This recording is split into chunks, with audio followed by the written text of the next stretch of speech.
Okay, let's talk about advantages and challenges when implementing e-invoicing. Because for me, and also as SME Banking Club, being a small business customer in Poland, I do see a lot of advantages both for the SMEs themselves and for the banks, right? So for the SMEs, of course, this is automation of their daily job. And clicking also not only, I would say, not only issuing the invoices, right, but also the receiving the invoices from the counterparty.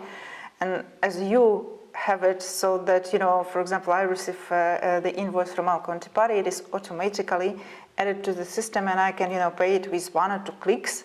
This is sort of just a fairy tale, really.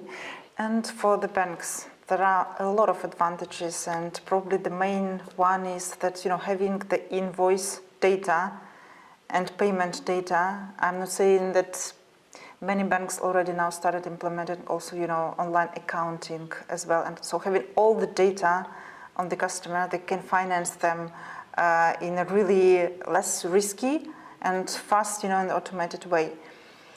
So knowing all these advantages for both parties, what are the main challenges do you see when implemented with the banks?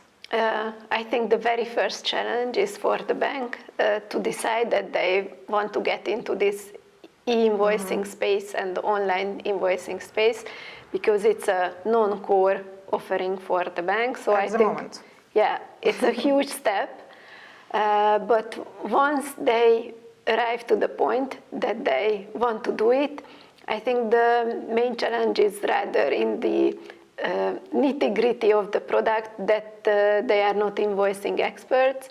So they need assistance on how to do the customer journeys and how to define really the solution, so that in the end it's a good solution.